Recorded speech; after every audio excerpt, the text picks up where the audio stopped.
Bring the short side of your mat to the wall, and we'll need a chair, and we'll bring the chair inverted up against the wall. And so the chair back goes up against the baseboard, and we'll also need a blanket that you'll put along the crossbar to cushion your back, and also need a block for your seat. And go ahead and recline back, bringing the sits bones on a block, and then move the arms behind the chair legs at the top, and then use the hands and grab the first chair leg, bring the feet to hips distance apart, soles of your feet on the ground, and then gently bring the hands towards the wall so the knees are hugged in together and the lower ribs are nudging down.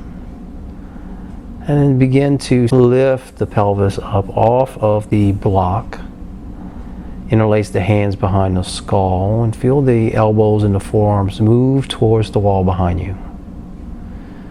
So you're just lifting up, the legs are super active.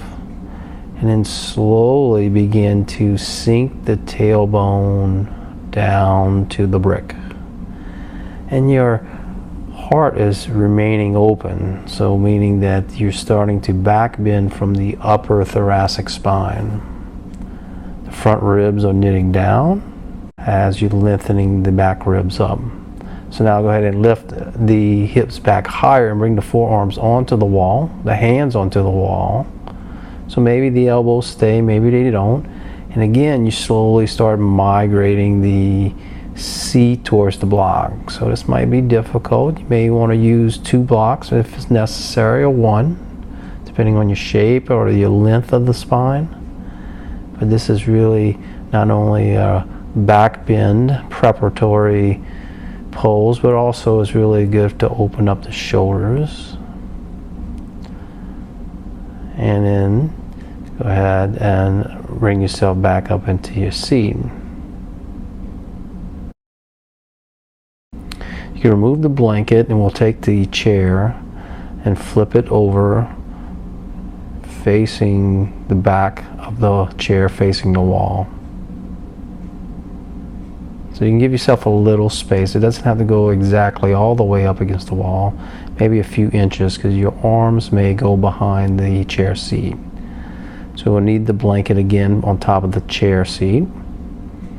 You can use 2 blocks, 1 block. Again, it's going to depend on your flexibility of the thoracic spine. I'm going to go ahead and try it with 1 block to see how it goes. And I'm going to just have just enough distance to where the chair seat is right on the edge of the bottom of the shoulder blades. Now start with the hands onto the top of the chair back. And grip them with your hands. Bring the elbows, magnetize them towards each other, and start to lengthen the back of the skull and the neck.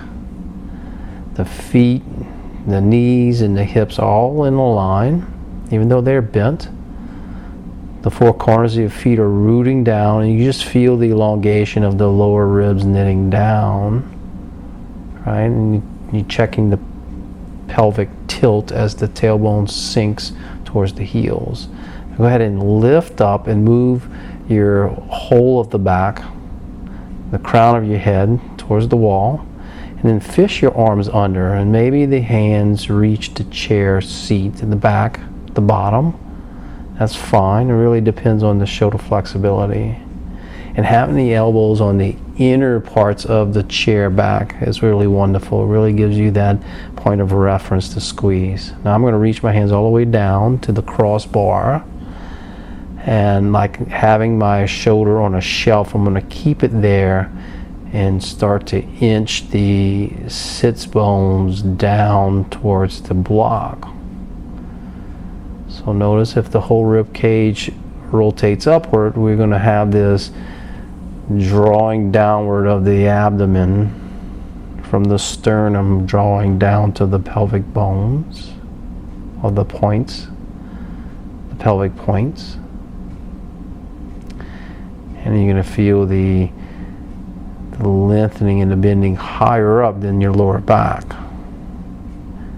It should feel really good, but also right on the edge of things. Good, and whenever you have enough, you can rise back up. So that's like part 2 of a back bend, to kind of teach you what's available, what's the progression of moving into the back bend. So now we're going to remove the chair and use 2 blocks for Urdhva Dhanurasana, wheel pose. So we're going to start, let's try the blocks with the, when I say the short side, it's going to be really the long side against the wall. Give yourself space to put your head in between the blocks. And lower down, scoot the ears right maybe at the edge of the block. Now bring the fingers facing the ground and the palms facing the wall. The elbows are going to press inward. So they're kind of in line from the fingers to the wrist to the elbows. And you're going to also press it down upon the block. So the palms are kind of on the corner of the block. The feet are going to nudge a little closer into the sits bones. So really close. And the mass of the pads of the feet are going to press down. As the palms press down, you're going to lift the pelvis up first, and then with the arms, straighten the arms. Draw the knees together and bring the chest towards the wall behind you and really straighten the arms. Good. And then, so move into, and slowly lower the head down and lower the pelvis back down. So you can do this a couple times. Now we're going to move and turn ourselves around and do wheel pose with the feet onto the blocks. So we'll put the beginning of the heel where the arch reaches and the toe mounts onto the wall. So you have this little diagonal of pressing diagonally down on the block, the tops of it. The hands are going to go by the ears, fingertips towards the wall, and you're going to press up. Now this is going to take a little more strength in the arms.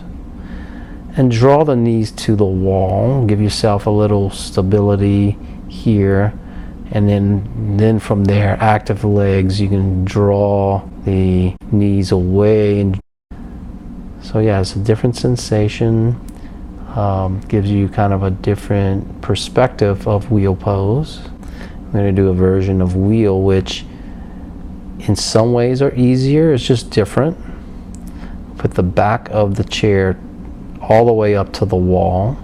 We're going to have a block for your seat, kind of in the same area, just enough to set yourself up to get your upper back onto the chair seat. So now we're going to fish the hands behind you and grab that little on the chair back on the sides. There's this little kind of triangular part of the chair. So we're going to wrap our hands around there. You can go a little higher too, either way. But you want to make sure that the chair back and the chair legs are wedged against the wall. You can lift the hips up, root the feet down, and then press up. So it's a back bend onto the chair. And it's just different. I don't know if it's easy or harder. The first time doing it maybe seemed very strange.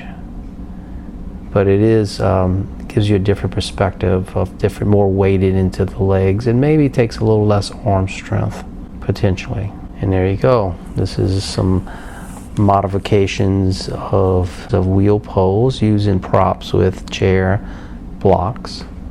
And I hope this kind of helps change your perspective and different activation into getting into wheel pose.